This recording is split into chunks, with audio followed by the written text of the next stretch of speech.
na carta de Paulo aos Romanos, capítulo 5, versos 3 a 5. Vamos começar do versículo 1, melhor. Romanos 5, verso 1 ao 5.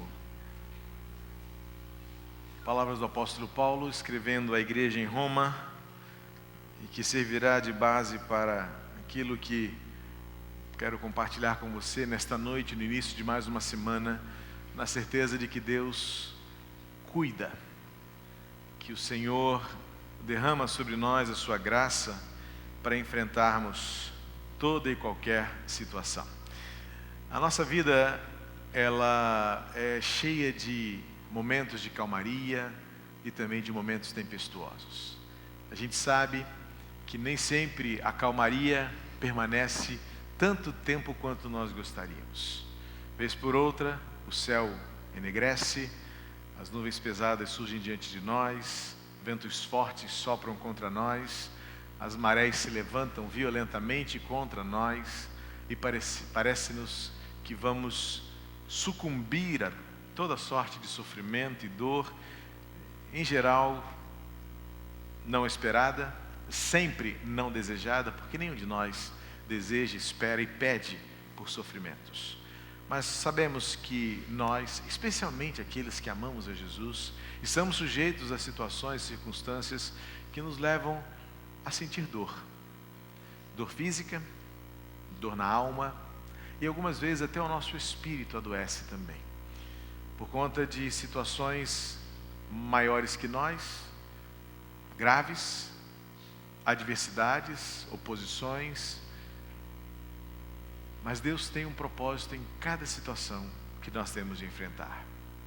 Certa vez eu li a história de um ferreiro que foi visitado por um amigo, e esse amigo, curioso com o seu trabalho, começou a perguntar como era o seu trabalho de lidar com as ferramentas das ferragens e a arte, né, o artífice do aço. E ele era especialista em fabricação de espadas. E ele perguntou como é que ele sabia, porque via no canto da oficina um monte de ferro retorcido, pontas de espadas quebradas, punhos enferrujados, e ele disse: isso aqui, para que serve? Ele disse: este é o resto das espadas que não me serviram, resto do material que não me foi útil. E o seu amigo perguntou: mas como você sabe aquilo, ou aquele pedaço, ou aquela espada que não será útil a você? E ele disse: a experiência me ensinou, e ao mesmo tempo a prática me aperfeiçoou. E hoje eu consigo, na hora de fabricar uma espada, saber se ela será boa ou ruim. E o amigo curioso disse: mas como isso acontece? Ele disse: eu vou lhe mostrar. Não sei se você já viu aquela imagem de um ferreiro talhando o aço, moldando para fabricar suas espadas. Mas é necessário que o aço seja colocado sobre brasas às mais altas temperaturas possíveis, a ponto do aço ficar incandescente, em chamas. E para que o aço tenha a liga perfeita e a resistência exata, é necessário que o ferreiro controle muito bem o calor ao qual a espada, o aço, é submetido, mas imediatamente ele transfira do quente para um balde com água fria. E nesta troca de calor, nesse choque térmico, ele vai dilatando e contraindo o aço de tal maneira que ele consegue construir o aço da melhor qualidade possível. E ele reiterou: a experiência, por meio da prática, me fez saber exatamente quando uma espada vai dar certo. E o amigo perguntou: mas como isso? E ele então retirou uma ponta de espada de dentro da brasa viva, e aquela ponta de aço saiu incandescente, e ele mergulhou imediatamente num tacho com água fria, e ele disse que ele sentiu um assovio do choque térmico entre o aço quente, praticamente quase derretendo, com aquela água fria, e ele disse: eu consigo descobrir quando o aço está bom, de acordo com a forma como ele resiste a esta mudança tão brusca de temperatura. E ele disse ao seu amigo: está ouvindo esse assovio? o aço também sofre. Mas eu preciso que ele passe por isso, para ao tirar no final, depois de poli-lo e prepará-lo, eu possa saber e ter certeza que este aço está pronto para a batalha. Queridos, muitas vezes é assim que Deus age exatamente conosco. Deus nos permite sermos levados à brasa viva do calor, da intempérie, da pressão, da adversidade. Algumas vezes Ele nos coloca no refrigério da água fresca, da água fria, e parece-nos que nós não seremos capazes de resistir a essas mudanças tão brutas e tão bruscas de temperatura e de experiências. Mas nós sabemos que o ferreiro maior, ele tem como objetivo saber, e ele saberá, o quão preparados nós estamos para a realidade da batalha que nos espera. Como um ferreiro, Deus no fundo, e na verdade Ele está nos lapidando, Ele está nos aquecendo, Ele está nos forjando de forma muito perfeita, de tal maneira que Ele nos prepare como aço, como ferro valioso, para sermos usados em nossas lides e em nossas batalhas diárias. Parece-me que o que o apóstolo Paulo está dizendo nesse trecho da sua carta aos Romanos. Ele diz assim: tendo sido, pois, justificados pela fé, temos paz com Deus por nosso Senhor Jesus Cristo, por meio de quem obtivemos acesso pela fé a esta graça, na qual agora estamos firmes e nos gloriamos na esperança da glória de Deus. Não só isso, mas também nos gloriamos nas tribulações, porque sabemos que a tribulação produz perseverança, a perseverança um caráter aprovado, e o caráter aprovado, esperança.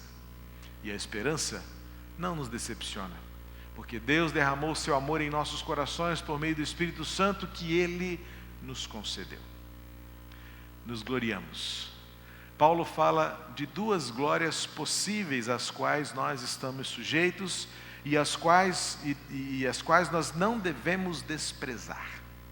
Primeiro, Paulo fala sobre a glória da graça, da esperança, a glória da salvação. E ele coloca isto como um selo, uma garantia. Paulo vai dizer que no seu sentimento, a paz que ele desfruta, a serenidade que ele demonstra, a tranquilidade diante das circunstâncias, sejam elas quais forem, está calcada, está firmada, está baseada na certeza de que existe algo maior, algo melhor, e ele chama isto a glória da graça, na qual estamos firmes.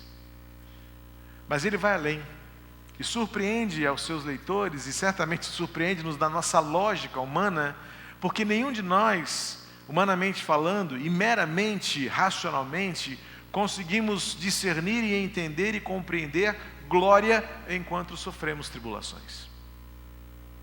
No momento em que sofremos, no momento em que atravessamos a dor, no momento em que enfrentamos o sofrimento, no momento em que nós temos que enfrentar as altas temperaturas das brasas que derretem-nos, que muitas vezes nos aquecem, nos esquentam e parece que não resistiremos, não há glória. Ao contrário, sentimos-nos humilhados. Algumas vezes parece-nos até que fomos abandonados. Tantas outras situações, parece-nos uma prova irresistível, uma dor insuportável. Mas Paulo vai além e diz: além da glória da graça, a glória da esperança, a glória por termos sido justificados, e isso é o que nos traz paz ao coração, há uma glória no meio da dor, há uma glória no meio da tribulação, que muitas vezes por um momento não faz qualquer sentido, mas Paulo agora vai mostrar a lógica divina. Paulo agora vai mostrar a equação com que Deus opera todas as coisas naqueles que o amam. Evidentemente que todos nós enfrentamos tribulações, mas nem todos somos capazes de enfrentar a dor, o sofrimento, o tempo de agrura, a adversidade da mesma forma. Há aqueles que, não resistindo, desistem. Aqueles que, como aquele aço retorcido, quebrado, enferrujado, jogado no canto da oficina, somos aqueles que não resistimos às altas temperaturas da pressão, da adversidade, da oposição, da perseguição, da dor. E nós então desistimos de permanecer, desistimos de resistir, desistimos de aguentar. E então o ferreiro olha para nós e diz: infelizmente esse não poderá prosseguir. Muitas vezes nós apontamos para os outros, nós olhamos para os outros e tomamos os outros como boas desculpas e perfeitas justificativas para nós dizermos que não aguentamos mais, que não suportamos mais. Muitos de nós, ao enfrentarmos as contrariedades, não somos capazes de alcançar o propósito e a glória que Paulo diz que há sim no sofrimento. A glória que de alguma forma há de revelar o propósito que Deus tem para a permissão, para o objetivo que Ele tem e possui para cada circunstância que enfrentamos. Muitas vezes nós passamos pelo fogo, não resistindo, somos apenas como ferro velho encostado no canto da oficina do sumo ferreiro. Infelizmente, há muitos que se encontram nessa situação. Sucumbiram à dor, desistiram no meio do caminho e, como ferro velho, insistem em permanecer no canto da oficina do ferreiro. Há aqueles que, ainda que demonstrem algum tipo de resistência, passam a vida inteira reclamando, lamentando, lamuriando, e não conseguem enxergar o propósito. Sim, existem muitos que são muito mais murmuradores do que adoradores. Existem muito mais pessoas que não conseguem enxergar a glória, não conseguem enxergar por meio da santificação algo que Deus esteja fazendo. Tudo está ruim, tudo se queixa. Parece muitos cariocas, né? Se está no verão está calor demais, se está no inverno está frio demais. Se está chovendo, está muito molhado. Se não chove muito tempo, está muito seco. Se o ar está ligado, está frio. Se não tem ar, por que estão economizando dinheiro? A gente está sempre reclamando. Se não tem fila, não deve ser bom. Se tem fila, está muito cheio. A gente está sempre reclamando de alguma coisa.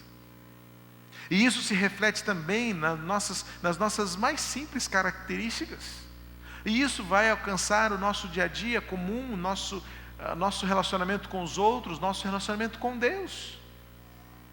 Há aqueles que, ainda que demonstrem uma certa resistência diante da dor, tomam uma atitude que não tem poder para afastar a tribulação, mas ao contrário, afasta as pessoas de perto de si, porque assumem uma postura tão negativa, uma postura tão crítica, uma postura tão pessimista, uma postura tão negativa, tão para baixo, que se por um momento em alguma fase do sofrimento encontram alguma solidariedade, aos poucos traz um cansaço, traz uma preguiça para as pessoas que estão à volta delas, e quando elas menos esperam, elas também estão sozinhas no meio do sofrimento. Murmuração, queixumes, lamentos, não conseguem enxergar a glória do propósito que Deus tem para cada uma das situações. Há aqueles que entendem e interpretam a dor e o sofrimento como um castigo de Deus. Muita gente faz um autoexame, uma autoavaliação e dizem: isso é pecado. Sinceramente, esta teologia não faz nenhum sentido à luz da inteireza e da perfeição da Bíblia. Porque qual foi o pecado que Jesus cometeu para sofrer o que sofreu? E qual pecado nós teríamos cometido para Paulo e Pedro dizerem que quando nós sofremos, nós nos assemelhamos a Cristo em seu sofrimento para nos assemelharmos a Ele com a sua glória? Portanto, irmãos, vamos corrigir esta teologia que permeia o mundo evangélico atual, que tenta dissecar a nossa vida tecido a tecido, pano a pano, para tentar chafurdar a nossa inteligência e dizer: o que você está sofrendo é porque tem algum pecado escondido a você. Qual foi o pecado que Paulo cometeu para naufragar? Qual foi o pecado que Paulo cometeu para ser picado por uma víbora? Qual foi o pecado que Paulo cometeu para ser preso? Qual foi o pecado que Paulo cometeu para andar nu? Qual foi o pecado que Paulo cometeu para receber 40 menos 1 açoites? Não, irmãos. A teologia do sofrimento não é associada à teologia do pecado. É claro que algumas vezes nós padecemos algum tipo de sofrimento por escolhas objetivas que nós fizemos e então nós acabamos colhendo frutos amargos de sementes que nós plantamos. Mas isso não deve nos levar a uma compreensão imediata, exata, matemática e precisa para achar que nós estamos recebendo algum tipo de sofrimento porque estamos pagando em punição pelo que fizemos. E alguns até por uma característica de personalidade, talvez por um perfil psicológico mesmo, olham para si mesmos e se veem tão imerecedores e falam assim: mas eu pequei e por isso Deus está me punindo. Mas como explicar àqueles que sem pecado, objetivamente, sem terem cometido nada, objetivamente, sem, mesmo vasculhando a sua vida, têm procurado viver de forma piedosa, temente a Deus, amando ao Senhor acima de todas as coisas, e como diz o apóstolo Pedro, e foi o que nós compartilhamos na semana passada pela manhã, e mesmo assim sofrem por amar a Jesus. Não, irmãos, precisamos dissociar a teologia do sofrimento da teologia do pecado. O pecado nos afasta de Deus. O pecado, de uma forma geral e primitiva, ele já nos levou a uma vida de sofrimento por si só. Ser gente, ser carne e osso, é padecer enfermidades, é machucar e sermos machucados, é ferir e sermos feridos, é magoar e sermos magoados. Isso é uma realidade do que é ser gente, carne e osso. Envelhecemos, sofremos acidentes e até morremos. E como explicar o pecado de 18 jovens que morreram, provavelmente ou por uma falha mecânica, ou como mais se encontra-se respostas, pela imprudência de um motorista irresponsável?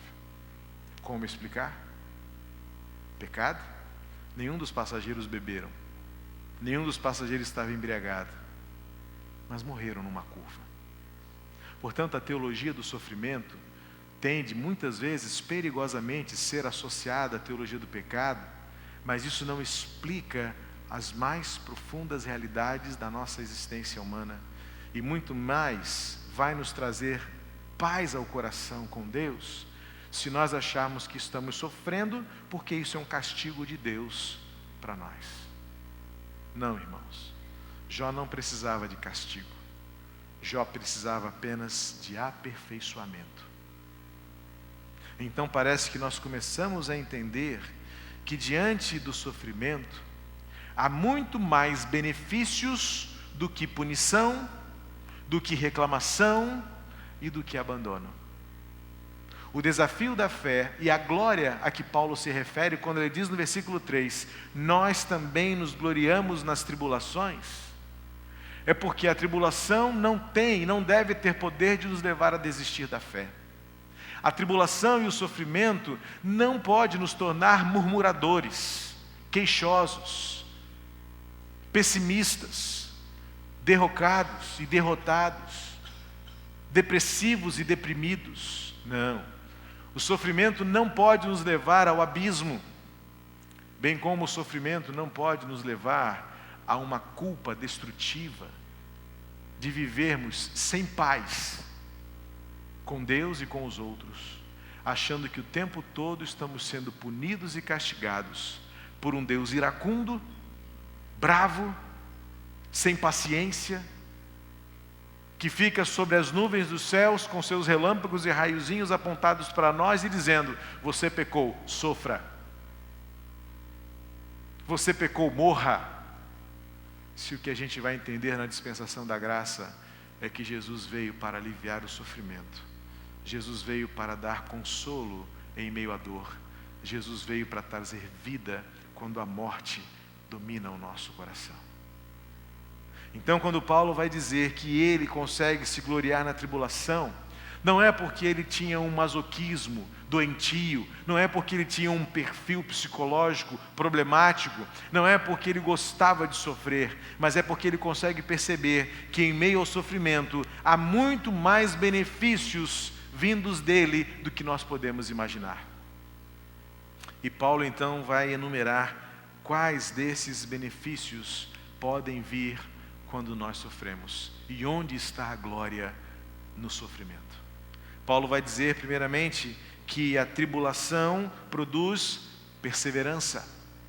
Ao contrário daqueles que desistem, o sofrimento tem a capacidade de, para aqueles que amam a Jesus, para aqueles que confiam no amor de Deus, para aqueles que conhecem a palavra de Deus, podem nos fazer aços melhores, que mesmo assoviando no mergulho da água fria, mesmo recebendo o choque térmico das mudanças intempestivas e inesperadas, quantas vezes a semana começa e logo na segunda-feira temos de encarar notícias ruins, mas é justamente neste momento em que nós mostramos o quão capazes somos de resistir às mudanças de temperaturas, às casualidades que nos sobrevêm sem que nós esperássemos e muito mais, sem que nós quiséssemos. E por isso Paulo diz, a glória da tribulação está no fato de que quando nós resistimos, ela produz em nós uma força que nos faz perseverar. Não somos aqueles que desistimos, mas nós vamos em frente. Em prol do nosso direito? Em prol da nossa vaidade? Não, em prol da glória que nos está reservada pelo céu. E Paulo diz, não só pela perseverança, mas ele vai adiante porque ele diz, a perseverança produz um caráter aprovado. Eu volto a dizer o que vocês já me ouviram dizer várias vezes, e é um dos meus valores principais da vida. Quer conhecer uma pessoa de verdade? Diga não para ela. Diga para ela que você não concorda. Diga para ela que ela não pode. Diga para ela que ela não vai receber. Diga para o seu filho que ele não vai ganhar o presente. E você vai imediatamente conhecer quem é a pessoa. E é por isso que Paulo está dizendo, a tribulação, ela tem o poder latente na própria experiência da tribulação, da dor que sentimos, em nos testar, em fazer valer aquilo que nós dizemos que cremos, aquilo que nós professamos que amamos, mas é na hora da tribulação que se vê a glória de um caráter aprovado, de alguém com quem vale a pena andar. Por isso Paulo diz, não tem outro jeito. Se quisermos ser aprovados, temos que passar pela prova. Por isso a dor tem um poder de aperfeiçoamento. O sofrimento tem uma capacidade de Deus, de nos tornar melhores do que éramos. Ou será que nós achamos que chegamos ao lugar onde nada mais pode melhorar? Onde nada mais pode mudar? Onde já sabemos tudo acerca de tudo e de todos? Não. O texto de Jó, capítulo 1, versículo 1, diz que havia um homem chamado Jó, justo e perfeito. Mas mesmo assim ele sofreu. Porque mesmo aos olhos da sua biografia, sendo ele justo e perfeito, no final da sua história ele vai dizer, eu te conhecia só de ouvir falar, mas agora os meus olhos te contemplam. Queridos, nenhum de nós é tão bom, tão perfeito, tão completo, que algumas vezes não precisemos passar por uma prova, por uma tribulação, de tal maneira que possa ser visto em nós um caráter aperfeiçoado, aprovado por Deus, que nos quer ver melhores do que éramos, melhores do que estamos, a imagem e semelhança do homem perfeito Jesus. A glória da tribulação, portanto, está na capacidade que ela tem de gerar em nós a insistência em não desistir do amor de Deus por nós. A capacidade de nos tornar aprovados diante daquilo que Ele nos fez passar, para que Ele possa olhar a espada e ver no brilho que reflete o seu próprio rosto, dizer: agora sim, Ele está pronto para a batalha. E é onde culmina a expressão quando diz que o caráter aprovado gera em nós uma esperança. E no final do versículo, no início do versículo 5 vai dizer: e essa esperança não frustra, não causa decepção. Por quê? Porque quando temos esperança, nós sabemos que não por um mero otimismo, não por um pensamento positivo, e especialmente não por evidências, mas especificamente porque nós confiamos que no final há de prevalecer a glória maior, a paz com Deus, a certeza de que terá valido a pena confiar no Espírito Santo de Deus, porque o propósito há de se cumprir. Portanto, sabemos que enquanto sofremos e enquanto passamos por este ciclo virtuoso em que sofremos, insistimos em permanecer, ao permanecer vamos sendo aprovados, e quanto mais aprovados, mais esperançosos estamos, porque sabemos e lembramos, como disse hoje pela manhã, como Moisés, somos estrangeiros aqui. Sabemos para onde estamos indo. Nossa casa não é neste lugar. Sabemos para onde vamos. E sabemos que em toda a caminhada podemos contar com o consolo de Deus. Que coisa maravilhosa saber que o Deus da misericórdia e Pai de toda a consolação, Ele nos acompanha na trajetória, Ele vai conosco nesta jornada, Ele nos fortalece enquanto temos de enfrentar essas tempestades, essas tribulações, e então a dor pode finalmente nos tornar melhores do que éramos. A tribulação, quando vivida junto com o Senhor, não tem capacidade, não pode nos tornar piores. Como eu disse hoje pela manhã, usando Moisés como exemplo, o deserto não nos pode tornar amargos, mas o deserto tem a capacidade de nos manter diante daquilo que Deus quer que nós sejamos: firmes, aprovados e esperançosos. A dor nos aperfeiçoa sim. Ela não traz alegria no momento, ela não traz o gozo, a realização, mas quando enfrentamos a dor e quando enfrentamos a tribulação, quando temos de atravessar, então, quando temos de enfrentar as altas temperaturas, quando temos de enfrentar as mudanças bruscas de temperatura, nós temos a oportunidade de sermos vistos como homens e mulheres aprovados por Deus e ter em nosso coração a certeza de que é uma glória que vale a pena, a glória da paz com Deus.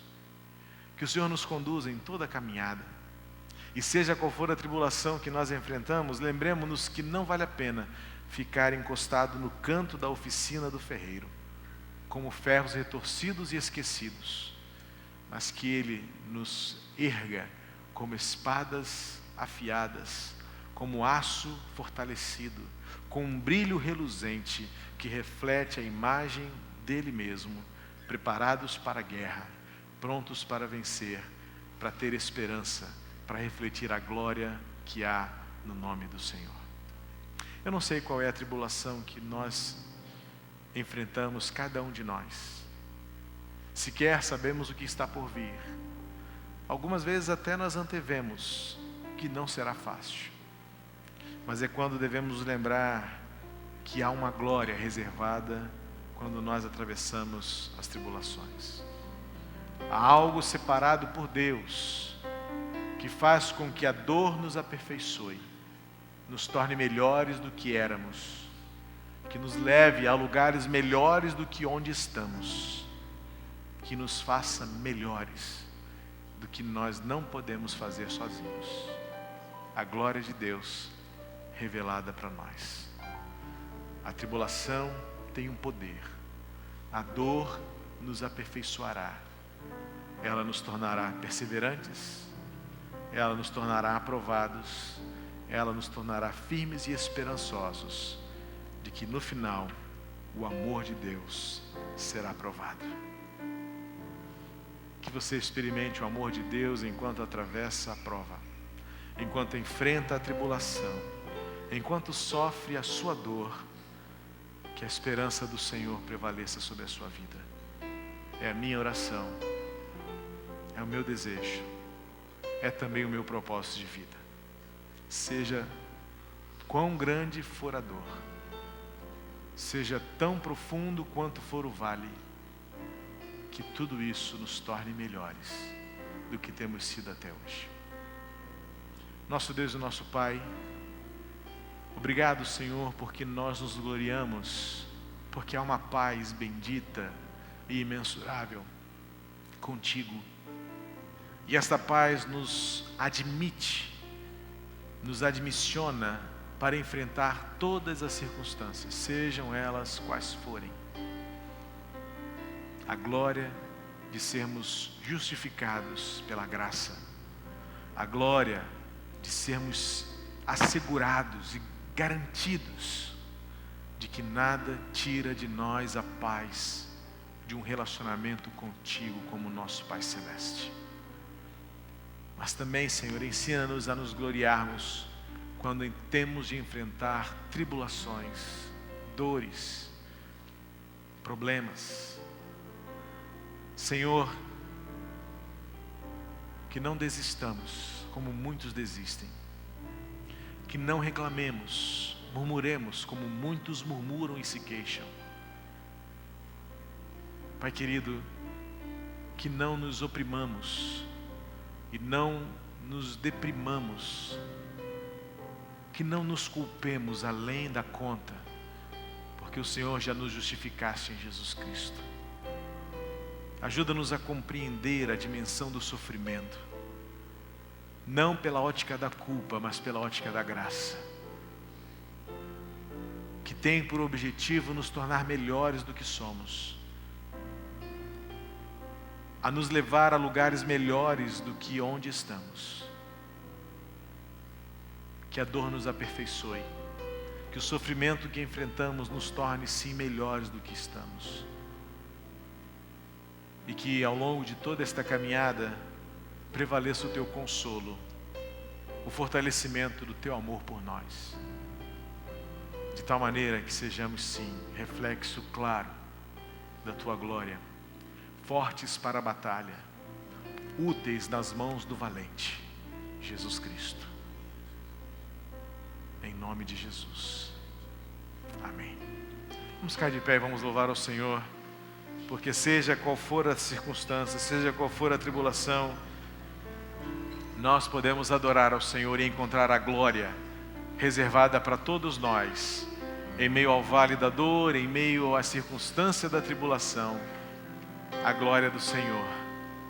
Seja a forte tempestade, seja o mar bravio, sejam noites mais escuras do que o que podemos suportar, sejam nuvens pesadas sobre nossa cabeça, seja o que for, que o Senhor nos cubra com a sua graça e que Ele nos aperfeiçoe, que Ele nos torne melhores e que Ele use os meios disponíveis, sabendo que Ele não permitirá que soframos além daquilo que podemos suportar, lembrando que o consolo dele estará conosco em cada passo e que no final os seus propósitos hão de se cumprir e nós seremos, em nome de Jesus, melhores do que temos sido até aqui, para a glória dele, sempre, em nome de Jesus.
Antes de orar, eu gostaria de dar a você uma oportunidade de expressar esta esperança. Talvez você esteja enfrentando, sim, já um momento de tribulação e dor. Não sei em qual dos 3 grupos que eu exemplifiquei aqui você se enquadra, você se encaixa. Será que você já está desistindo? Será que as tribulações têm feito tantas pressões sobre você e você já está a ponto de abrir mão e desistir? Talvez você esteja tomando uma postura e uma atitude de apenas reclamar. Um negativismo, uma rebeldia para com Deus, e no seu coração e na sua boca há apenas palavras de lamento, de lamúrias, de queixas. Ou talvez você esteja neste terceiro grupo de pessoas que se sente culpada demais e não consegue enxergar a beleza da graça de Deus, que não olha para você por aquilo que você deve, mas olha para você por aquilo que Ele já pagou. Não permita que o sofrimento que você está vivendo imponha sobre você uma culpa desnecessária. Claro que nós fazemos escolhas ruins e talvez você esteja hoje se culpando por ter feito escolhas ruins. Mas a graça de Deus é exatamente para isso. Para tirar de você qualquer sentimento de culpa por decisões erradas, por práticas equivocadas e que acabaram sem te levando em algum momento de dor e sofrimento. Mas, em nome de Jesus, isto pode acabar hoje. Porque vem um alívio da paz com Deus. Essa é a primeira glória que Paulo fala. A glória da paz com Deus. Talvez você nesta noite se encontre em algum desses grupos por estar sofrendo. E você fala assim, não vou aguentar, vou desistir. Ou talvez a sua vida é reclamar. Você está se tornando amargo. Talvez você esteja se tornando uma companhia insuportável para as pessoas à sua volta. Porque você só consegue olhar para a sua dor e dizer, não está bom. Está tudo errado. A minha vida não é boa. Deus me esqueceu. Deus me abandonou. E sabe, querido, a realidade da nossa existência é que vai ficando difícil caminhar ao seu lado. As pessoas começam a se afastar porque tem uma hora que dá preguiça, cansa. Ninguém quer ficar ao lado de pessoas que só sabem olhar os lados ruins da vida. Pare de reclamar e passe a glorificar ao Senhor. O deserto não é lugar para fazer você ficar amargo. O deserto é um lugar de transformação. E talvez você esteja hoje como essas pessoas do terceiro grupo, se achando culpado demais. E talvez você diga assim: não, tá certo, Deus tem que me punir mesmo, porque eu não mereço. Não. Acredite que nenhum de nós merece coisa alguma. E por isso que para mim uma das melhores definições de graça é aquela que diz que graça é Deus fazendo aquilo que você não consegue fazer sozinho. Deus então vai e faz. Você foi capaz de morrer pelos seus pecados? Ele morreu por nós. Você é capaz de perdoar-se a si mesmo? Não, nós não somos. Nós nutrimos a culpa, nós alimentamos nossas mazelas. Mas então Jesus foi lá e pagou o preço. Você é capaz de amar o indigno perfeitamente? Jesus nos ama e ama o outro, como muitas vezes nós não somos capazes de amar. Isso é graça. Então a definição clássica de graça é o favor imerecido, às vezes fica tão distante daquilo que eu vivo. Por isso eu gosto muito de pensar que graça é Deus fazendo aquilo que efetivamente eu nunca poderia ter feito por mim mesmo. E isso é graça. E aí eu acabo sofrendo, porque eu sou gente. Eu fico doente, eu magoo as pessoas e também sou magoado por elas. Eu sou ofendido pelas pessoas, mas quantas vezes eu também ofendo as pessoas? E então vem a graça e diz assim: o sofrimento não tem muito a ver com isso. O sofrimento tem a ver com a minha glória, para que gere em você a insistência de não desistir. O aperfeiçoamento a dor, o sofrimento vai gerar em você um aperfeiçoamento que vai fazer de você uma pessoa melhor. E o sofrimento vai gerar em você uma esperança, e você vai aprender que essa esperança não decepciona. E Paulo completa porque a garantia é o amor de Deus. E ele vai dizer mais adiante: porque Deus prova o seu amor para conosco, em que Cristo morreu por nós, sendo nós ainda pecadores. Portanto, não há pecado que resista à graça de Deus. Não há pecador que fique imune a esta graça de Deus, se você assim entender e aceitar. Nesta noite, portanto, eu gostaria de desafiar você a permitir que a dor que você sente aperfeiçoe você, transforme culpa em graça, transforme imperfeição no caminho da perfeição. Transforme queixas e reclamações em alegria e cântico de louvor ao Senhor. Mas depende de você em fazer uma escolha hoje: gloriar-se e glorificar ao Senhor no meio do sofrimento. Primeiro eu quero perguntar se há alguém entre nós nesta noite que entende que a sua vida sem Jesus não faz nenhum sentido. E se você nunca fez uma escolha, uma opção por abrir a sua vida e deixar Jesus reinar em você, eu quero convidar você nesta noite a convidar Jesus para ser o Senhor do seu coração. Talvez o seu sofrimento seja o mesmo que o meu, mas talvez o seu sofrimento seja absolutamente sem nenhum significado. Não há dor que aperfeiçoe você, não há tribulação que torne você melhor. Ao contrário, você olha para tudo e fala assim: isso só está piorando. É porque falta Jesus.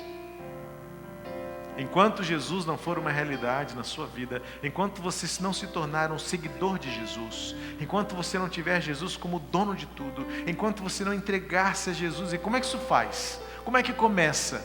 Começa dizendo em seu coração: eu agora quero ser de Jesus. Eu agora pertenço a Jesus. Não pertenço sequer a mim mesmo, porque agora quem manda aqui é Jesus. Nesta noite quero dizer a você que é a oportunidade que você tem neste culto de declarar: quem manda aqui agora é Jesus.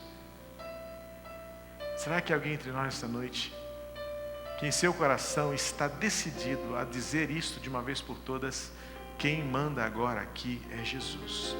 E ponto final. Se nesta noite esta pessoa é você, eu quero orar por você agora e quero convidar você, onde você está, a levantar uma das mãos, dizendo: glória a Deus.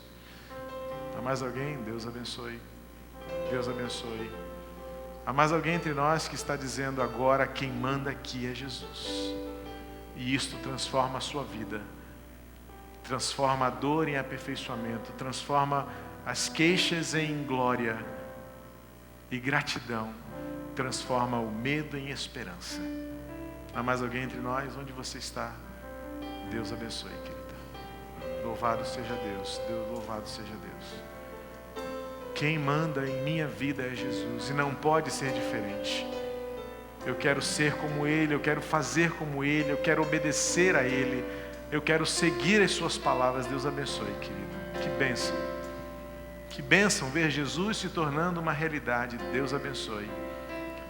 Mãos levantadas que nesta noite estão dizendo: aconteça o que acontecer, quem manda agora é Jesus.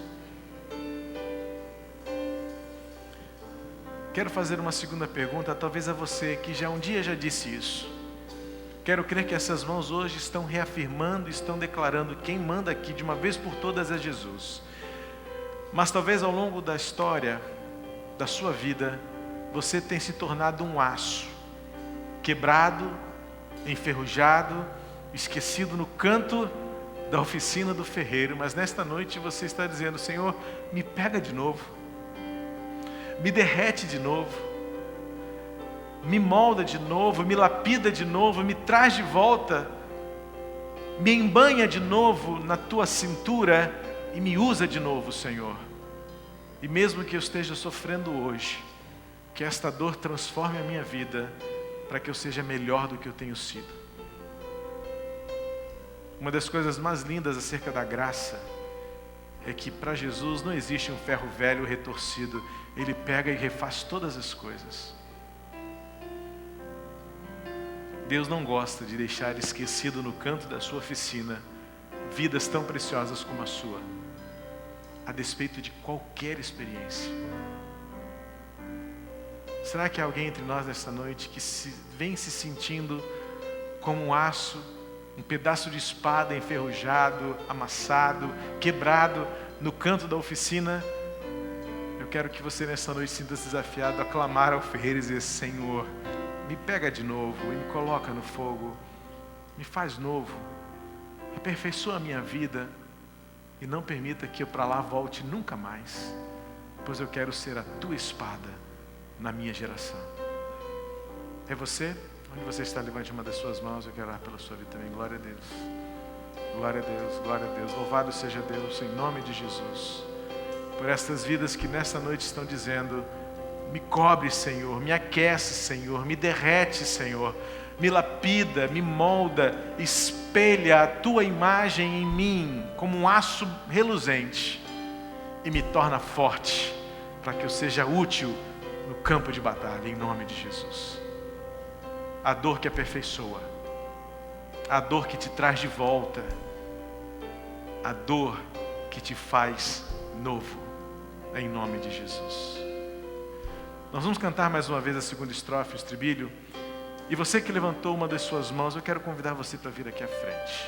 Quero abraçar você, sem distinção, mas especialmente você que levantou a mão no primeiro momento. Mas claro que todos podem vir. Eu quero orar especialmente por você que levantou a mão no segundo momento. Mas não tem como dizer que a decisão mais importante da sua vida foi tomada hoje, em que você diz: eu quero pertencer a Jesus. Aqui quem manda é Jesus. Então vem aqui à frente. Eu conheço minhas ovelhas, alguns já são minhas ovelhas, estão renovando o pacto, estão renovando a aliança. Mas como é bom ver rostos ainda não conhecidos, que eu vou conhecer hoje. Vou abraçá-los, vou recebê-los, vou abençoá-los. A você que levantou uma das suas mãos, em nome de Jesus, vem aqui à frente para deixar que o Senhor acolha você, abrace você. Seja bem-vindo entre nós, em nome de Jesus. Amém.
Louvado, Senhor, seja o teu nome. Gloriamo-nos no meio da dor e do sofrimento pelos quais muitas vezes somos levados a passar. Mas por Jesus Cristo, pela paz que temos contigo, pela graça, podemos entender que o Senhor tens um propósito para cada circunstância. Obrigado por estas vidas preciosas.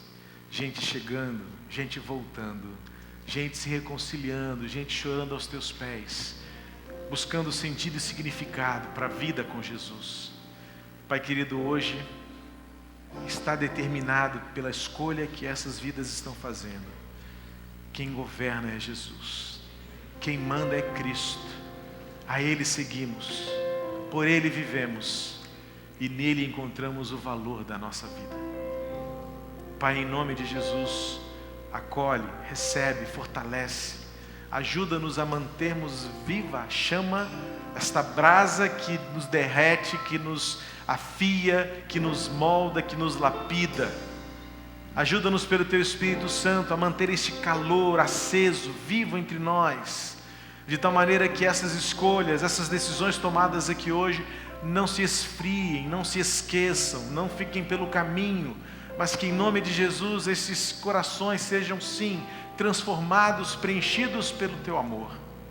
Que a Tua graça seja abundante sobre a vida de cada um deles. Fortalece-os, abençoa-os, em nome de Jesus. Amém e amém. Que bom que vocês estão aqui à frente conosco.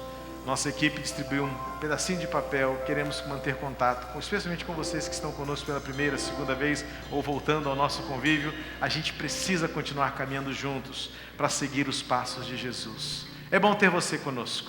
É bom ter vocês aqui. Tem gente ali atrás que não recebeu, viu, Marta? Queremos que vocês, em nome de Jesus, sejam muito abençoados pelo Senhor. E que você tenha uma semana de bênçãos, de vitória, de glória, de alegria por meio de Cristo Jesus em nossa vida. Que a graça de Jesus, o amor de Deus, o nosso Pai eterno, a comunhão, a consolação do Espírito Santo esteja conosco, reunidos aqui ou espalhados por onde quer formos, agora e para sempre, até que Cristo volte, porque a nossa esperança não decepciona, pois ela está firmada no amor de Cristo Jesus.